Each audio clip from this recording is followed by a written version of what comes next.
আমি ব্যারিস্টার সুমন কখনো টাকার জন্য কাজ করি না, ঠিক আছে? টাকা আমারে কিনতে পারে না, আমার মতো মানুষকে কখনো টাকা কিনতে পারে না। টাকা আমার পিছে ঘুর ঘুর করে, কিন্তু আমি দেশের জন্য কাজ করি, দেশের জনগণের জন্য কাজ করি। আমি কখনো টাকার জন্য কাজ করি না, বুঝতে পারছেন? আমি অন্য সব এমপি মন্ত্রীর মতো না যে টাকার কাছে আমি বিক্রি হয়ে যাই। আমি কখনো টাকার জন্য কাজ করি না। আমি কিন্তু একটা ব্যারিস্টার, ঠিক আছে? ব্যারিস্টারগিরি করে আমি যত টাকা কামাই ওই টাকা দিয়ে আমার ফ্যামিলি চলে, ওই টাকা দিয়ে আমি আমার পরিবারকে রাখি। আমি জনগণের 1 টাকাও মাইরা খাই না, ঠিক আছে? 29 কোটি টাকা আমি গত মাসে পাইছি, 22 কোটি টাকা মাইরা খাইছি, কিন্তু 1 টাকাও আমি মাইরা খাই না। এটা আমি ভিডিওতে বলি, এটা আপনারা বুঝে নেবেন। আমি 1 টাকাও মাইরা খাই না। আর একটা কথা, আমার মারা যাওয়ার পরে আমার ফ্যামিলি 1 টাকাও পাবে না, সব আমি জনগণকে দিয়ে যাব, জনগণকে। হ্যাঁ, আমি ওই ব্যারিস্টার, আমি ওই সুমন যে আমি পুরা সংসদের মধ্যে প্রধানমন্ত্রীর ধুইতেও ভয় পাই না, ঠিক আছে? আমি কারো বাপরেও ভয় পাই না। আমার জান হচ্ছে জনগণ, আমি জনগণের জন্য সব কিছু করতে পারি, ঠিক আছে? জনগণ ছাড়া আমি কাউরে চুকি না। শুধু আমি নিজেকে না, আমার ফ্যামিলিকেও 1 টাকা দেই না, জনগণের টাকা দেই না। আমি ব্যারিস্টারগিরি করে টাকা কামাই, ওই টাকা দিয়ে আমি চলি, বুঝতে পারছেন? আরেকটা কথা, আমি কিন্তু প্রধানমন্ত্রী ওই দিনও বলছি, দেশে নৌকার মধ্যে কয়েকটা কাউয়া ঢুকে গেছে, ওই কাউয়াগুলি থেকে আমাদের বাইর করতে হবে, এক একটা ধইরা বাইর করতে হবে।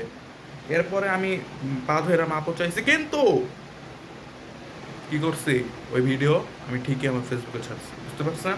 আমি ব্যারিস্টার সুমন, মাথায় রাখতে হবে। আমি জনগণের লোক, জনগণের জন্য চিন্তা করি, জনগণের উন্নয়নের জন্য চিন্তা করি। আমি পদত্যাগ করলে যদি জনগণ খুশি হয়, জনগণ চায় যে আমি পদত্যাগ করি, তাতে তারা খুশি, তারা হ্যাপি, তাহলে আমি পদত্যাগও করতে রাজি, ঠিক আছে? আমি আপনাদের জন্য কাজ করি, আমি আর অন্য কারোর জন্য কাজ করি না।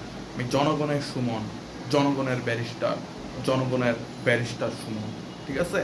আমি এই এমপির পদের জন্য কাজ করি না, আমি জনগণের জন্য কাজ করি। জনগণ যদি বলে পদত্যাগ করতে, তাহলে আমি পদত্যাগও করতে রাজি, ঠিক আছে?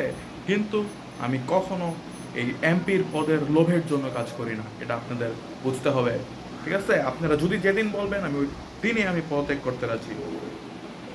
হুম, আজকের জন্য এটুকুই। সাংবাদিক যারা আছেন তারা যান, ক্যামেরা অফ করেন, আজকে আর না। এই পিয়া জান্নাতুল, আসো রুমে চলো। কন্ডাম আছে তো ব্যাগে?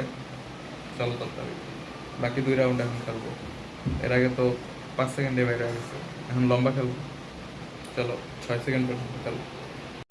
পালানোর পরে সুমন সাহেবের কথা বদলায় গেছে, রূপ বদলায় গেছে। দেখেন, আমি পরিস্থিতির সম্মুখীন হওয়ার কারণে, পরিস্থিতি খারাপ থাকার কারণে কিন্তু আমি পালিয়ে এসেছি, কিন্তু আমি কিন্তু সবসময় ছাত্রদের পক্ষে ছিলাম। আমি ছাত্রদের অধিকারের জন্য কথা বলেছি। আজকে আপনারা যা করছেন, আজকে আপনারা যা অধিকার চাচ্ছেন, এগুলি আমি আরও অনেক বছর আগ থেকে চাচ্ছি, ঠিক আছে? আমার ব্যর্থতা হলো যে আমি আপনাদের বুঝাতে পারি নাই যে আমি আপনাদের পক্ষে ছিলাম। আমি আপনাদের পক্ষে শুরু থেকে ছিলাম, একেবারে শুরু থেকে। আপনারা মনে করেন যে আমি আমার 13টা গরু বিক্রি করে দিছিলাম ফুটবল কেনার জন্য একটা, তারপরে আমি আমার সব জায়গা সম্পত্তি বিক্রি করে দিছিলাম ময়লার একটা গাড়ি কেনার জন্য। আমার অবদান কি ভোলা যায়? আমি কত কত কত কত কত কত কত টাকা পাচারকারীদের বিরুদ্ধে লড়ছি, আমি একাই লড়ছি। আমি ওই কাউবাকাদের পর্যন্ত ছাড়ি নাই। আপনারা কিভাবে আমাকে ভুলে গেলেন? আমি সবসময় কিন্তু আপনাদের পক্ষে কাজ করেছি। আমি জনগণের মানুষ ছিলাম, আমি ছিলাম জনগণের সুমন। আমি প্রত্যেকটা অন্যায়ের প্রতিবাদ করেছি। আপনারা আমাকে ভুলে গেলেন? আমি কি পালাতে পারি? আমি পালাইনি, আমি কখনো পালাবো না, আমি পালানোর মানুষ না। কিন্তু কী হয়েছে বিষয়টা দেখেন, আমি আপনাদেরকে ভালোবাসতাম, এখনও বাসি, সারা জীবন বাসবো। আর দেখেন, আমার ব্যর্থটা একটাই যে আমি আপনাদেরকে বুঝাতে পারি নাই যে আমি কেন ব্যর্থ হলাম, বুঝতে পেরেছেন? আমি আপনাদের পক্ষে আগেও ছিলাম, এখনও আছি। আমি শুরুর থেকে আপনাদের পক্ষে। আপনারা যে আন্দোলন এখন করছেন, এই আন্দোলন আমি 15 বছর আগ থেকে করি। আমি প্রথম থেকেই অন্যায়ের বিরুদ্ধে কথা বলি। আমি কখনো কোনো টাকা মারি নাই। আমি একমাত্র ভালো মানুষ, এই দুনিয়ার ওয়ান অ্যান্ড অনলি ভালো মানুষ আমি। এটা আপনাদের বুঝতে হবে।